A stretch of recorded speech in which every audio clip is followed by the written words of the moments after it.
Assalamualaikum warahmatullahi wabarakatuh.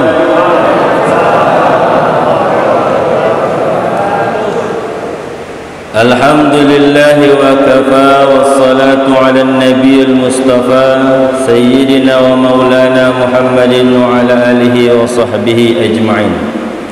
Yang saya hormati pengurus Masjid Jami' Kelana Jaya, dan yang saya muliakan para imam, para ustaz, para alim ulama, para tokoh masyarakat, dan yang kita muliakan bersama-sama seluruh jamaah subuh pada hari ini, dan juga yang kita banggakan bikers subuhan Kota Batam.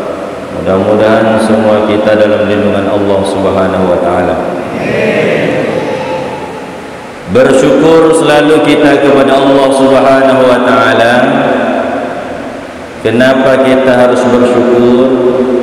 Karena tak bisa kita membalas rahmat dan nikmat Allah itu. Jangankan ingin kita balas, menghitung saja tak mampu. Maka kata Allah, perbanyaklah bersyukur. Kalau banyak bersyukur, maka kita tahu diri bahwa segala yang ada pada diri ini semuanya adalah milik Allah Subhanahu wa taala. Salawat dan salam tak lupa kita sampaikan kepada Nabi mulia dan agung, Nabi Muhammad sallallahu alaihi wasallam. Allahumma salli wa sallim wa barik alaihi. Subuh hari ini untuk yang ke 70, berarti 70 masjid di Kota Batam yang sudah dikunjungi oleh bikers subuhan Kota Batam. Mudah-mudahan sudah mulai ada yang kemarin mungkin masjid yang ke-50 masih jomblo. Ini yang ke-70 dah ada lah yang menikah. Jangan hitung terus, nanti umur dah 20 masuk yang ke-70 belum juga nikah. Alhamdulillah, pada pagi hari ini kita berkumpul di Masjid Jami' Kelana Jaya. Ini kalau tak salah dekat rumah Abangda Safarudin Muda. Ini paling kita kenal, Kelana Jaya. Mudah-mudahan kunjungan biker subuhan hari ini dengan beramai-ramai datang hari ini, semuanya menggunakan motor. Motornya terserah mereknya apa, bahkan yang tak ada merek pun datang. Cuman saya aja yang pakai mobil. Makanya tadi barisan sesuai dengan aturan. Yang pakai mobil tak boleh mendahului, lalu diri juga. Makanya saya di belakang sekali tadi. Tapi luar biasa, saya tengok ada wajah-wajah baru yang datang hari ini bergabung. Mudah-mudahan tetap istiqamah dalam gerakan biker subuhan Kota Batam. Nama saya tadi agak-agak sedikit ini, Nasruddin. Nama saya Nasruddin Al-Batami. Jadi saya asli orang Batam. Lahir di Pulau Bulu, tinggal di Bulang Lintang, sekarang dah menikah tinggal di Sagulung. Tadi subuh tadi dari Sagulung saya. Takut saya tak terbangun. Kalau diundang biker subuhan ceramah ini, takut-takut, ngeri-ngeri sedap. Makanya baik tadi alarm dah dihidup 2.30, masih lama lagi. Tertidur bangun jam 3, cepat-cepat lagi. Untuk tadi belum ditinggal oleh biker subuhan. Kalau ditinggal tadi tak sampai mungkin sini. Saya paling susah cari alamat. Alhamdulillah. Pada subuh hari ini kita kenalkan biker subuhan adalah tempat berkumpulnya semua komunitas. Dari geng motor yang dulu nongkrong di simpang-simpang, sekarang mereka tak laku lagi di simpang. Mereka ingin cari masjid. Pertama yang dicari adalah dakwah. Setelah mendengarkan tausiah, yang ketiga sarapan bersama. Karena susah sarapan bersama itu. Kalau sarapan sendiri berdua, nih banyak anak muda sekarang sarapan berdua-dua. Tapi biker subuhan mereka tak mau berdua-dua. Mereka ingin bersama. Susah bersama, senang bersama, makan bersama, setidaknya waktu subuh saja. Kalau zuhur masing-masing lah, pandailah cari. Nah, gerakan biker subuhan ini menyatukan semua komunitas yang ada pada satu gerakan, pada satu tujuan, hanyalah ingin hidup dalam ketaatan kepada Allah Subhanahu wa taala. Apa yang dicari jauh-jauh datang ke Masjid Jami' Kelana Jaya ini? As-sa'adatu kullas sa'adati, kebahagiaan yang sempurna, kebahagiaan yang mencakup semua kebahagiaan itu, tulul umri fi ta'atillah. Apa yang membuat orang bahagia itu?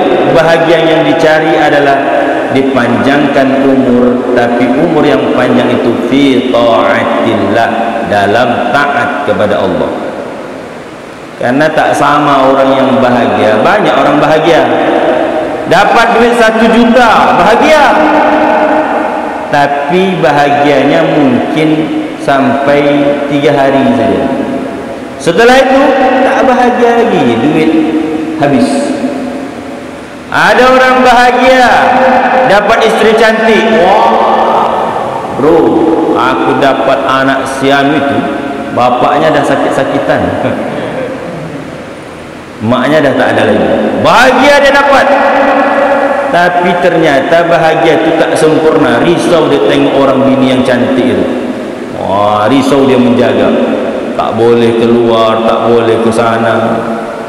Ternyata bahagianya tak sempurna. Ada orang punya mobil, dapat mobil yang mewah, Fortuner, Alphard, tapi ternyata dapat mobil Alphard itu nyupir sendiri, tak bahagia juga. Kalau mobil Alphard ini disupirkan, kalau supir sendiri tak nampak mewahnya, tak bahagia juga rupanya. Ingin seperti bos. Tapi Rasulullah sallallahu alaihi wasallam menyampaikan, as-sa'adatu kullas sa'adati. Ada bahagia, tetapi kebahagiaan itu mencakup semua kebahagiaan. Apa itu? Tulul umri fi ta'atillah, dipanjangkan umur dalam ketaatan kepada Allah.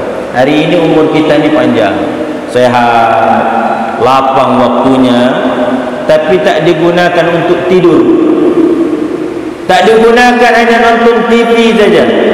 Nonton TV sekarang ni susah, beritanya banyak yang tak menyedapkan saja. Asal sedikit nanti ulama kita, ada sedikit orang gila, kita dah tak bisa lagi beda mana sehat mana gila. Daripada menghabiskan waktu itu, kita datang ke rumah Allah subuh, padahal tidur tadi malam jam 1 malam karena mungkin bekerja, tapi karena dalam taat kepada Allah Subhanahu wa taala datang ke sini. Ini anak biker subuhan ini tiap hari Minggu, bahkan Sabtu pun ada kajian. Dulu setiap hari Minggu, sekarang Sabtu dah ada ustaz. Nah, kalau saya tak sanggup lagi ikut tiap minggu, jadi pas ada undangan saja saya datang.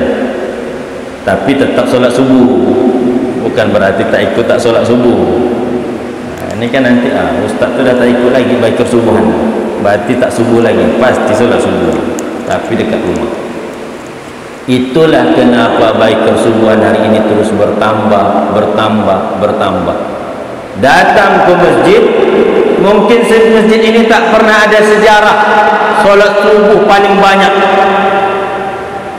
tapi adanya biker subuhan membuat catatan sejarah di setiap masjid yang dikunjungi, bahwa pernah anak muda belia, masih sehat, masih kuat tentang dunianya, masih banyak yang dia pikirkan, tapi ada sekelompok anak muda yang bergabung di biker subuhan, mereka habiskan waktu untuk mengukir sejarah di masjid yang mereka kunjungi bahwa pernah masjid itu megah, tinggi, mewah, tapi ramai waktu subuhnya. Ada masjid besar, subuh tak pernah ramai, adalah 2 saf saja. Tapi kalau zuhur ramai. Mudah-mudahan ini menjadi catatan amal buat baik tersebut. Amin. Jemaah subuh yang dimuliakan oleh Allah Subhanahu wa taala. Oleh karena itu, orang mukmin ini kalau sudah tertancap di dalam hatinya iman, tak ada kesedihan. Tak ada dalam hatinya itu galau. Karena hatinya terpaut kepada Allah yang maha atas segala sesuatu. Makanya kata Allah Subhanahu wa taala, li'alla ya'ti ala ma fatikum li'alla kaidan, supaya kamu jangan bersedih terhadap apa yang luput darimu, wala tafrihu bima atakum, tapi juga jangan terlalu gembira apa yang ada yang diberikan oleh Allah. Jadi kalau ada yang hilang dari kita, harta, keluarga, motor, motor tengok-tengok di luar. Ini sekarang saya tengok di TV ini banyak motor hilang, 2 menit aja dah hilang. Tapi anak baik persubuhan ini tak sedih. Hilanglah motor tak apa. Jangan Ustaz, baru mulai kredit. Maksudnya kalau sudah hilang motor itu, mereka pun tak terhenti untuk subuh, karena di Baitur Subuhan ini menawarkan jasa. Kalau ingin solat subuh, tak ada motor tak apa, tinggal call saja, bro, aku tunggu di simpang, asalkan beli helm. Jangan numpang aja, siapkan helm. Inilah sudah numpang, helm pun tak ada, belilah. Jadi di Baitur Subuhan ini, ketika kehilangan apapun yang dalam hidupnya, tak ada kesedihan. Wala tafrihu bima atakum, tapi tak pula terlalu gembira ketika diberikan Allah tentang nikmat padanya. Hadirin jemaah subuh yang dimuliakan oleh Allah Subhanahu wa taala. Oleh karena itu dalam kehidupan ini, subuh ini berat tapi ringan. Ringannya kenapa? Karena sama kita. Makanya Abu Dzar pernah menyampaikan, kata Abu Dzar, awsani khalili bisab'i. Rasulullah sallallahu alaihi wasallam itu pernah berwasiat kepada aku. Orang yang hidupnya dalam ketaatan kepada Allah, orang yang bahagia belum tentu tenang hatinya. Tapi kalau orang yang tenang hatinya, pastilah hidupnya bahagia. Punya rumah mewah belum tentu tenang hatinya. Bahagia dapat, tapi tenangnya belum tentu. Maka kata Abu Dzar, ada 7 hal yang diwasiatkan oleh Rasulullah sallallahu alaihi wasallam di mana hidup ini menjadi tenang. Yang pertama, kata Abu Dzar, Nabi berwasiat kepadanya, bihubbil masakin wa an adwa minhum, mencintai, menyayangi orang miskin dan mendekatinya. Kita kalau nengok orang miskin sayangnya orang miskin, susah dia, tapi tak mau dekat, takut keluar duit. Kalau nengok kawan kita kadang-kadang kan gitu, tapi dia dalam Baitur Subuh ini senang semua. Kadang nengok kawan kita dari jauh, kesian kawan aku, susah di hidupnya, merana dia. Pas kawan tu datang, pergi dia. Ini pasti nak minta duit dia. Kata Nabi, bihubbil masakin wa an adwa minhum, sayang dia kepada orang susah dan mendekatinya. Nanti tengok-tengok wajah kawan kita. Kalau wajah kawan kita ni murung saja, mata berkaca-kaca, itu ngantuk. Ini ngantuk. Murung, pegang perutnya, lapar itu, berarti sedang susah itu. Orang yang sedang susah didekati, bro, kau susah bro. Kenapa? Tak ada, aku nanya aja. bawalah, ajak kawan ni makan, ajak minum. Tapi bukan berarti kawan ni miskin, asal nengok orang susah miskin kau tu. Bukan gitu pula hadis ini. Maksudnya menyayangilah orang-orang yang susah dan dekati. Kalau ada duit, bantu. Ini kadang-kadang kita nengok di tepi jalan, terlepaslah tengok orang yang cacat, yang susah. Kadang-kadang tengok di kaca jendela, kita tengok kawan ni tak ada kerja, sudahlah tak memberi, mencaci pula kawan ni. Ini tak jelas orang. Kalau tak mau beri itu tak usahlah disebut, abaikan. Bantu. Kadang-kadang ada niat mau kasih duit, lampu merah dah mulai pula lampu hijau. Itu pertanda mungkinkah harta yang kita ingin beri ini Allah belum izin untuk membantu mereka. Kenapa? Mungkin hati kita ni tak ikhlas. Saya tu pernah juga, ketika ada orang susah datang lewat kancah mobil, ingin beri lampu hijau, mau dicampak tak sopan, tak dicampak hati ni, tak diberi hati ni rasanya, terfikirkan, putar balik. Kadang ada pula mutar Rp2,000 pula, putar tu kasihlah Rp10,000. Ini dah susah putar. Nah, Nabi itu dekat dengan orang-orang miskin. Maka kalau hati ini ingin tenang, Ustaz saya ini galau, susah hidup saya ini, Bu, kalau tengok suami ni keluar malam saja susah, dekati orang-orang yang susah, bantu mereka, hati akan tenang. Itu yang pertama yang diwasiatkan oleh Abu Dzar kepada Rasulullah. Yang kedua, kata Abu Dzar, agar hati ini menjadi tenang, bahwa anzura, melihat, ila man asfala minni, lihatlah kepada orang yang rendah, yang susah dari kita. Jangan tengok ke atas, tengok orang yang lebih susah dan lebih rendah dari kita. Kenapa kita harus melihat orang seperti itu? Supaya banyak bersyukur. Kita ni kalau tengok punya kawan motor besar, hati ni dah tak tenang lagi. Macam mana aku bisa punya motor besar? Tapi tengoklah orang yang bersepeda. Tapi Ustaz, sekarang sepeda mahal Ustaz. Satu sepeda 50 juta. Rupanya contoh tu tak relevan lagi. Tengoklah orang yang lebih susah. Kalau melihat orang yang lebih susah, hati ni tenang. Kenapa tenang? Ternyata aku lebih banyak nikmat darinya, lebih bersyukur, maka hati akan tenang. Kalau tengok sinetron, jangan tengok yang cantik-cantik. Ini dah berumah tangga, tengok filem Korea. Ditengoknya yang Korea itu cantik. Tengok bini kat rumah, nambah lagi ilmunya. Jangan. Tengoklah yang sederhana. Tengok orang yang taat agamanya. Isteri kita ni taat agamanya. Maka bersyukurlah melihat wanita-wanita itu. Begitu juga dalam kehidupan kita. Maka supaya hati ini tenang, lihatlah ke bawah. Yang ketiga, kata Abu Dzar, supaya hati ini tenang, jangan lihat ke atas.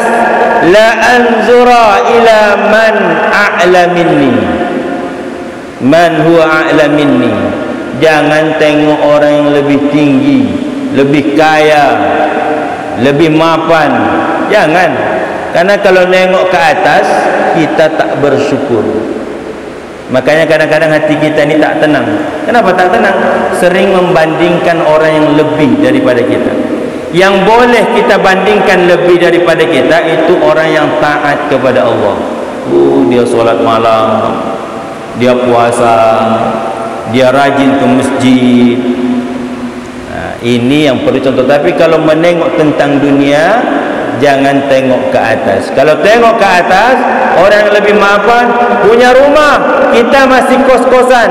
Untuk jadi motivasi boleh, motivasi boleh. Tapi kalau dijadikan, Allah ni tak adil. Aku solat dah siang malam, subuh dah 70 kali.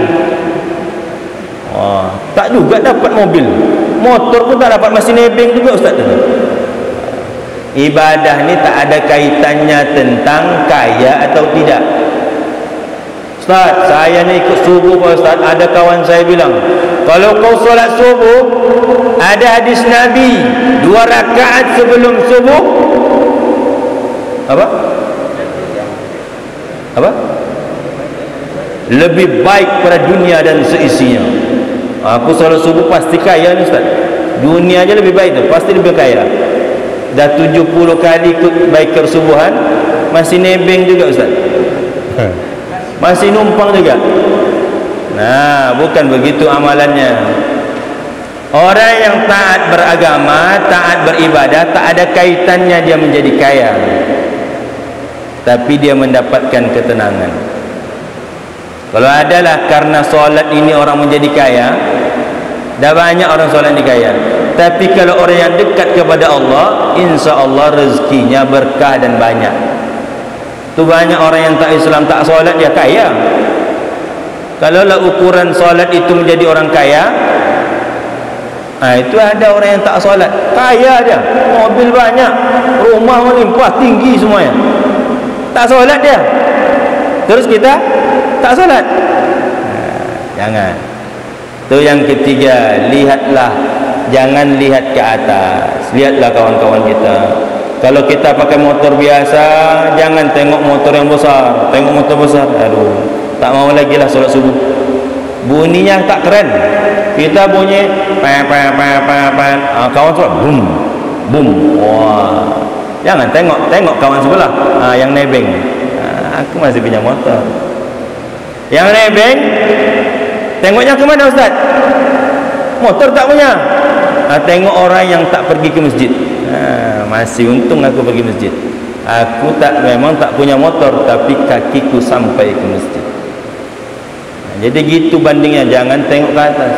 Ini tak ikutlah solat subuh. Kenapa? Motor tak ada. Kenapa? Aku tengok anak motor ni semua punya motor. Aku ingin solat subuh, baikar subuhan, tapi motor tak ada. Di baikar subuhan ini tak memandang motornya. Kalau ada, ingin ikut, ada di flyer tu nomor telepon saja. Ini ada Ustaz Rally, bisa hubungi beliau. Saya tak punya motor. Di sini ni ada chapter-chapternya. Di Batu Haji ada satu kelompok. Jadi sebelum mereka titik kumpul, mereka amankan dulu di wilayahnya. Batu Haji, Sagulung. Kadang-kadang ada juga niat mereka ni pas tengah jalan, ada yang tepi jalan disangka baikar subuhan. Rupanya bukan, manggil abang, tak jadi, lari lagi. Jadi baikar subuhan, jangan pula yang tepi jalan semua diangkut. Tengok-tengok juga. Ini karena semangat pula yang baru-baru ni kan. Nanti ada kawan kita yang tak punya motor ajak. Tak semua yang tepi jalan tu diangkut. Ada yang tepi jalan tu bukan yang pengen kita, tapi dia ngajak ke rumah dia. Tapi alhamdulillah, karena bersama baikar subuhan ini tak boleh terpisah. Kalau terpisah sendiri tak sampai ke masjid. Ini yang ketiga. Yang keempat, kata Abu Dzar, supaya hati ini tenang, an aksira qawla la hawla wa la quwwata illa billah. Banyak berzikir dengan menyebut la hawla wa la quwwata illa billah. Ni kalau ada orang yang tak tenang, ibu tengok suami ni galau saja. Setelah pengajian ni sampai, bang, aku bisa ubat kau supaya tenang. Apa? La haula wala quwwata illa billah. Ni tengok kawan-kawan kita, kalau hatinya mudah tak tenang, gelisah, banyaklah berzikir la haula wala quwwata illa billah. Yang keempat. Yang kelima, kata Abu Dzar, bagaimana hati ini menjadi tenang? Hidup ini banyak cobaan, banyak virus, banyak macam-macam penyakit. Susah, virus sudah ada, ekonomi susah, semuanya ada. Maka supaya hati ini tenang, kata Abu Dzar, bahwa sesungguhnya kehidupan yang bahagia ini tak membawa tenang juga ternyata. Maka ketika kita dicaci orang, abaikan selagi itu masih perintah Allah Subhanahu wa ta'ala. Jadi kita ni kadang-kadang taat dalam kepada Allah, perintah Allah. Tapi kalau ketika dicaci orang, kau ni sok-sok betul solat subuh, perangai kau macam betul aja. Abaikan hinaan itu, abaikan celaan itu. Kenapa? Karena kita masih dalam menjalankan perintah Allah. Ini kalau sudah dihina orang, dicaci orang, lemah. Padahal hina dan cacian itu akan membawakan ketenangan selagi kita dalam perintah Allah. Kecuali yang tidak kita lakukan ini bukan perintah Allah. Pergi ke karaoke, ditanya kawan, dihina, kau ni bro tak hebat kali nyanyi kau tadi tu. Tapi kalau kita masih dalam agama Allah, sabar. Hinaan itu kalau kita sabar, taat kepada Allah, hinaan itu hanya cambuk saja. Orang kalau imannya kuat, bukan tak diberikan cobaan. Contohnya, kalau kita sekarang baru ikut solat subuh, zuhur tak solat, datang kawan, bro, kau solat subuh, zuhur kau tak solat. Setidaknya selagi kita masih dalam taat kepada Allah, walaupun dicaci, dihina, teruslah solat subuh, jangan pula berhenti. Namanya juga kita ni ikhtiar. Anak-anak muda ini kan baru, susah mengajak mereka ni. Makanya Pak, kalau ada anak-anak bapak punya motor, gabung di Baitur Subuhan. Mereka ni semuanya taat kepada Allah Subhanahu Wa Taala, insya Allah. Nah, jadi kata Abu Dzar, beberapa hal yang membuat hati ini menjadi tenang. Oleh karena itu, apa yang ingin kita harapkan? Yang kita harapkan ini adalah kembali kepada Allah dalam keadaan tenang. Makanya orang yang diberikan pertolongan oleh Allah Subhanahu Wa Taala, Allah sampaikan dalam Al-Quran, sesungguhnya orang yang akan Allah berikan pertolongan nanti, yang pertama aqamus shalah, orang yang mendirikan solat. Salah satunya solat subuh. Kenapa kita harus mendirikan solat dan Allah beri pertolongan? Pertama, dalam solat ini kita menghadap satu tujuan yang kita sebut dengan kiblat. Tujuannya sama, fokus dia ke arah sana. Dalam solat diajarkan disiplin.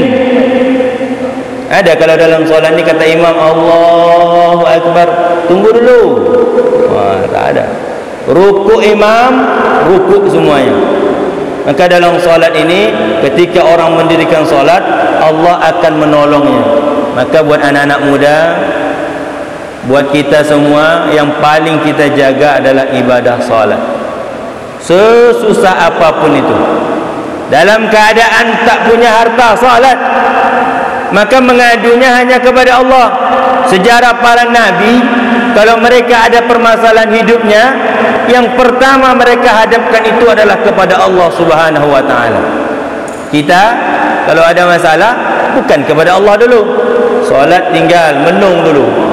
Susahnya ya.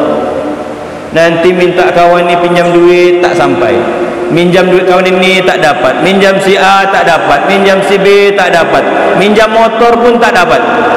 Ada kawan nak bantu, bro, aku ada duit ni, kau jemputlah ke rumah. Pinjam motor kawan, tak ada yang dapat. Duit dah ada. Susah hidup ini. Oleh karena itu, dirikanlah solat. Sesusah apapun, hadapkan persoalan itu kepada Allah. Setelah tak dapat semuanya, minjam sana, pinjam sini, jumpa kawan tak jumpa, barulah kita solat. Ya Allah, susah betul lah hidup ini. Nah, bagaimana Allah akan bantu? Ketika kau susah, bukan padaku dulu kau mengeluh, tapi kau mengeluh pada makhlukku.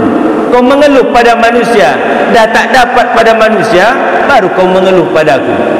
Ini cara menyelesaikan persoalan hidup yang salah. Nabi tidak. Ketika ada persoalan, dihadapkan dulu kepada Allah. Apapun yang diputuskan yang terjadi dalam hidupnya, itu merupakan ketentuan Allah Subhanahu Wa Taala. Aqamus salat. Maka orang yang akan diberi pertolongan oleh Allah adalah orang yang mendirikan solat. Yang kedua, wa atauz zakat, orang yang membayar zakat. Jadi kalau ada harta, banyaklah berbagi. Seperti tadi, tenang hati. Oleh karena itu, kita hidup ini tak lama. berapa tahunlah hidup ini. Nabi suatu ketika kepada Allah taat. Kebahagiaan yang paling kita idamkan itulah taat kepada Allah. Rugi orang yang sudah diberikan kehidupan oleh Allah, dilahirkan di atas dunia ini, dia tak mengenal Allah Subhanahu wa ta'ala. Berapa banyak orang punya duit banyak, harta banyak, tapi dia tak kenal Allah. Tanda tak kenal Allah apa? Ketika berkumandang azan, Allahu Akbar, Allahu Akbar, dia tak kenal Allah. Dia tahu namanya, tapi dia tak kenal dengan Allah. Dia dipanggil, Allah jelaskan, aku ni maha besar. Kalau kau punya usaha, usahamu itu kecil, tapi aku yang lebih besar daripada itu. Tapi kita tak kenal Allah, kita abaikan panggilan itu. Maka hidup yang paling bahagia itu kenal dengan Allah Subhanahu wa ta'ala. Bagaimana cara kita kenal dengan Allah? Ikuti sunnah-sunnah Rasulullah sallallahu alaihi wasallam. Dekati para ulama, dekati para habaib. Dengan begitu, insya Allah dengan mengenal orang yang mulia, yang dimuliakan oleh Allah, maka kita akan kenal kepada Tuhan kita. Jadi pada subuh hari ini, mari bersama-sama dengan adakan gerakan biker subuhan ini, bersama-sama kita ajak anak-anak muda kita untuk gerakan subuh bersama. Ini sudah setahun lebih. Kemarin baru memperingati setahun biker subuhan Kota Batam. Dan insya Allah terus bertambah.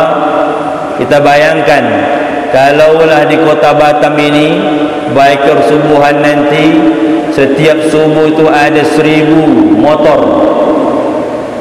Mikir-mikir masjid ini.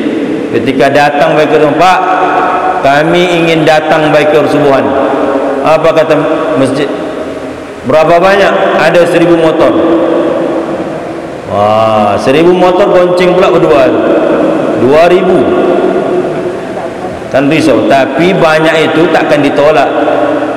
Kami ini pernah, Pak, datang biker subuhan, masjidnya tak besar, melimpah sampai keluar sana. Itu pun tak jadi masalah. Mereka anak-anak muda ini semangat datang biker subuhan. Karena di biker subuhan ini semuanya merasa sama dingin. Tadi saya datang agak cepat sedikit. Saya tengok setiap chapter datang semangat. Ada sekarang dah regenerasi sekarang. Dah bawa anak mereka.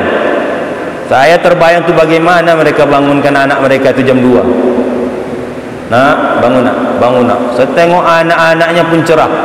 Dan insya Allah anak-anak kita kalau sejak dini dikenalkan kepada Allah, insya Allah dia selalu dalam lindungan Allah Subhanahu wa ta'ala. Sekarang ini banyak anak muda ni, kalau galau narkoba, kalau galau dia nyabu. Cobalah bawa aktivitas. Orang yang nyabu itu, yang banyak dosa maksiat, kadang-kadang dengan marah tak bisa. Makin kita marah, makin dia jauh kita.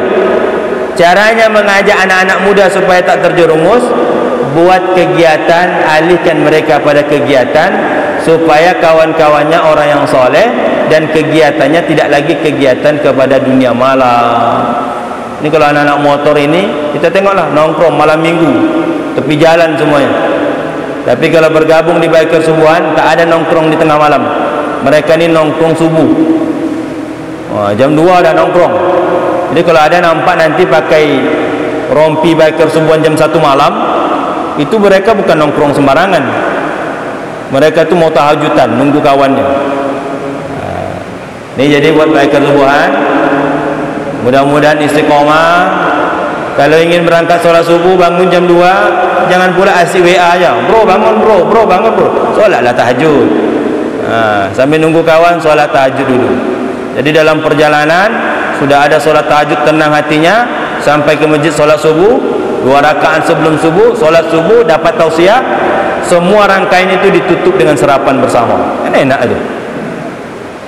Badan sehat, mandi, jangan tak mandi subuh. Udah ustaz sejuk kali. Mandi sebelum subuh tu sehat. Kuat kita. Memang dingin. Gayung pertama saja. Gayung kedua dah tak dingin lagi. Kenapa? Dah menggigil. Jadi di biker subuhan ini hari ini di Masjid Jami' Kelana Jaya. Mudah-mudahan kedatangan Biker Subuhan hari ini Pak Ustaz, Pak Imam, membuat kita masyarakat sekitar khususnya anak-anak muda supaya mereka juga bergerak, bahwa zaman ini pada masanya orang akan jenuh orang. Anak muda dengan motor nanti jenuh mereka. Tapi hari ini Biker Subuhan tak jenuh. Kenapa? Sudah 70 masjid, tak jenuh. Kenapa? Karena mereka dibingkai dalam ketaatan kepada Allah Subhanahu wa taala. Andai kata bukan ketaatan kepada Allah, hanya lontong dan sarapan saja yang mereka cari, tak di sini mereka. Ini Ustaz nyindir, bukan. Lontong tu hanya pelengkap saja. Kalau ada. Kalau tak ada, kalau bisa ada gitu. Nah, dalam taat, makanya tadi ketaatan inilah umur yang panjang. Tapi seburuk-buruk manusia itu apa? Khairun nas, sebaik-baik manusia man tala umru. Datang air. Nah, kode-kode air baru dia datang. Kata Nabi SAW, khairun nas, sebaik-baik manusia itu siapa? Man tala umru, orang yang dipanjangkan umurnya, wa hasuna amaluhu, umurnya panjang, wa hasuna amaluhu, tapi amalnya juga baik, perangainya baik. Wa syarrun nas, seburuk-buruknya manusia siapa mereka? Man tala umru, umurnya panjang, wa sa'a amaluhu, tapi buruk perangainya. Bro, wajah kita tak ganteng tak apa, kau jelek tak apa, kau jelek tapi perangai aku baik. Kau belum dengar lagi hadis Nabi nampaknya ni. Makanya kau ikut Biker Subuhan. Kalau ada orang-orang menghina kita, bacakan hadis ni. Khairun nas, tengok ada orang tua, sudahlah dia ngejek kita, bacakan hadis ni. Bapak ni, jangan nasihat pula, bapak ni dah tua, jangan, bacakan hadis saja. Khairun nas, sebaik-baik manusia, man tala umru, umurnya panjang, wa hasuna amaluhu, dan amalnya baik. Tapi seburuk-buruknya manusia, wa syarrun nas, man tala umru, umurnya panjang, wa sa'a amaluhu, buruk amalnya. Makanya rugi bagi kita orang-orang tua ni. Sudah umurnya tua, amal kurang, mulai ibadah umur 40 tahun, dia ngikut pula Nabi. Nabi diangkat menjadi Nabi dan Rasul 40 tahun. Saya mulai solat umur 40 tahun. Itu pun tinggal-tinggal solatnya. Nah, tapi kalau terlambat umurnya, ada yang bisa kita lakukan, didik anak-anak kita. Didik anak-anak kita untuk mengenal Allah. Mudah-mudahan ceramah subuh kita pada hari ini bermanfaat buat kita semua. Mudah-mudahan gerakan Biker Subuhan ini tetap istiqamah. Hari ini ada abang kita, Bang Daeng. Hari ini sudah hadir lagi di tengah kita. InsyaAllah ini yang lama-lama yang sudah kembali hari ini, mungkin dengan kesibukan kami yang pemuda tua-tua ni tak bisa ikut tiap subuh. Tapi ada yang tua-tua sekarang. Itulah karena semangat mudanya. Nah, insyaAllah mudah-mudahan kita semua istiqamah, bawa anak. Saya besok kalau anak saya dah besar pun saya bawa. Tapi anak saya masih 2 tahun. Asal bawa tak ikut solat subuh jadinya, balik lagi. Itu saja yang bisa saya sampaikan pada subuh hari ini. Nampaknya ceramah pun sudah selesai, siraman rohani pun sudah dapat, sarapan pun saya tengok dah siap di luar, air dah ada, kawan-kawan kita sudah siap sedia menyambut kedatangan kita di luar masjid. Mudah-mudahan rohani kita kenyang, jasmani kita pun senang, pulang nanti tak terbayang-bayang perut kosong, sampai di rumah dengan selamat, mudah-mudahan membawa berkah. Ila liqa fi fursatin ukhra insyaallah. Wassalamualaikum warahmatullahi wabarakatuh.